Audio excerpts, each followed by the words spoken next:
Hey everybody, welcome to New Zealand's biggest gap here. Today we are leaving Christchurch and going to the small French town of Akaroa, and we're going to hope to check out some little blue penguin colony, and some bad things are going to happen to us. Anyway, this is what happened on New Zealand's biggest gap here when we try to do 365 activities all around New Zealand in 365 days. Some days are better than others.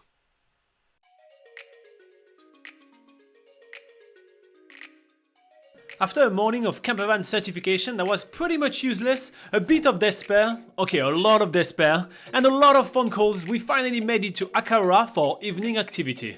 But that's a story for the end of this episode. For now, we're super stoked to be joining Avril from Pohatu Penguins, who's going to be taking us to the largest little blue penguin colony of New Zealand. But getting to the colony is an adventure in itself as we are driving through some pretty gnarly gravel roads to get to Flea Bay, and along the way we see some amazing scenery of the Akaroa harbour. Along the way, Avril shows us her favourite viewpoints and some native insects called a wetter. Once we arrive in Flea Bay though, we get a pretty enthusiastic greeting from the sheep.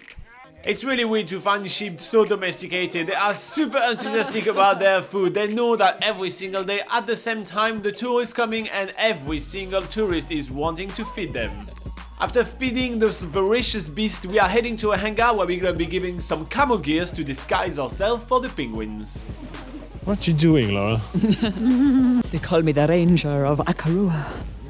The little blue penguins don't have really good eyesight, so a simple camo jacket makes them not see us around and not be too stressed during their feeding time, because yes, right now it's feeding time. As part of the conservation work that Pohatu Penguin does in the Banks Peninsula, they are rescuing all the chicks which are left behind from penguin pairs that don't come back to their nest. If they're not fed, they will just be dying in their little box, so Pohatu Penguin collect them and feed them by hand every single evening.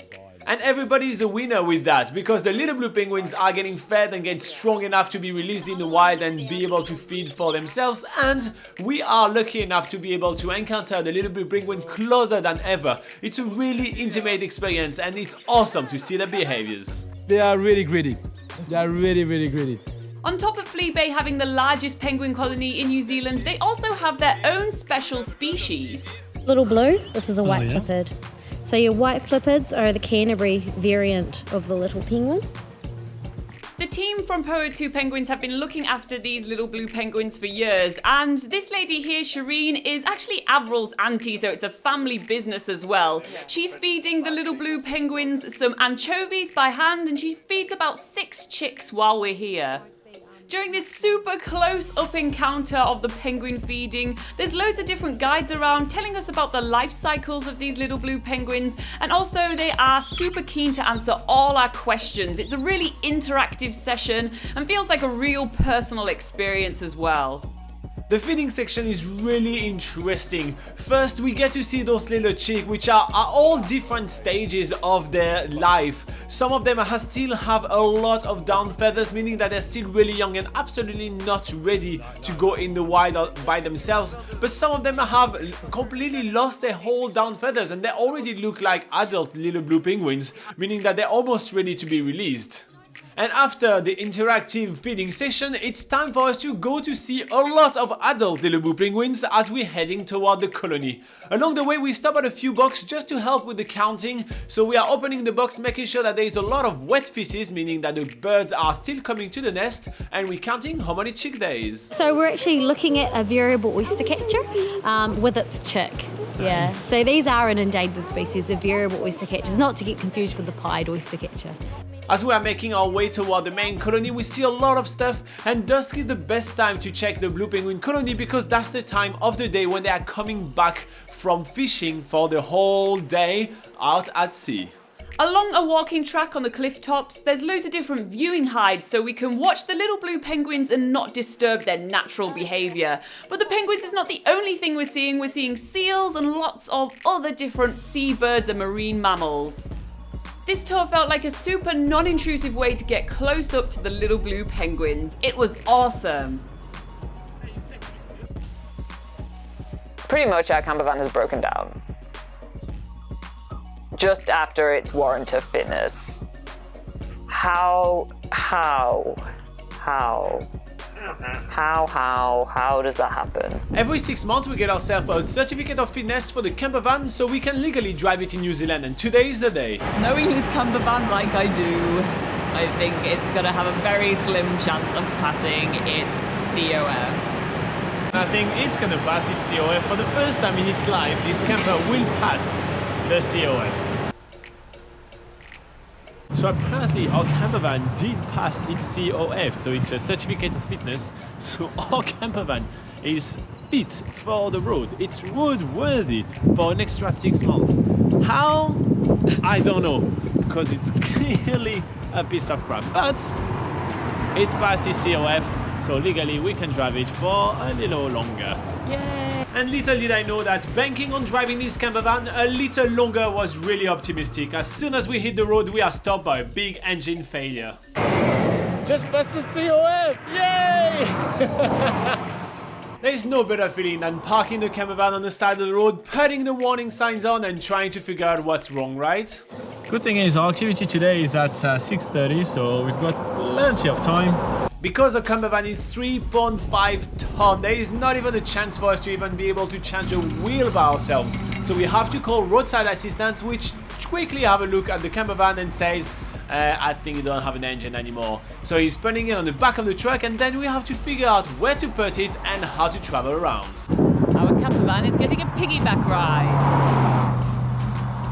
Because it's stupid. Worthless.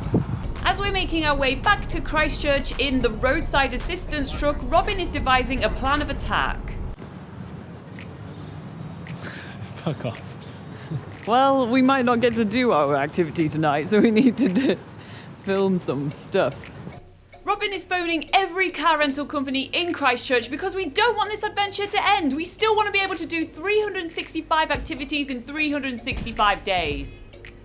Alright.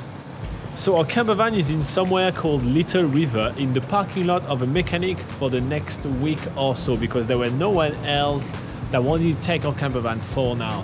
Now we are in a small shopping mall called Huswell, which is on the south of Christchurch, and we are waiting for a cab to make our way to the Christchurch airport, where we're going to pick up, believe it or not, a minibus from Juicy, because that's the last thing that they have, and they still got our back.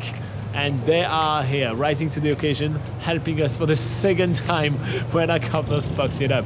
Then we're gonna make our way to Akaroa, where I actually found one of my friends that has a spare house. No, a spare. Whose cousin? Yeah. Has a. Whose cousin? Yeah. So a friend of mine whose cousin has a house in the back of a garden with a spare room in it, where we'll be able to spend our first night in Akaroa. It's only one night, so we still need to find the remaining 6 nights in Akaroa, and probably at 6 p.m. today, it is 4:15, but 6:30 today we are going on the tour. Oh, the taxi is here. We're going on the tour to go check out the blue penguins. That is a pretty epic journey mission today. Fucking hell. Alright, let's go. After picking up our car from Juicy, we are then heading to the mechanics where our campervan is, manically packing up all we need for the next week in Akaroa, packing that into the Juicy car and making our way to Akaroa and to the Pohatu Penguin Tour on time. Anyway, with this massive Damocles sword above our heads, we arrive right on time for Pohatu Penguin Tour. Whew! What an intro!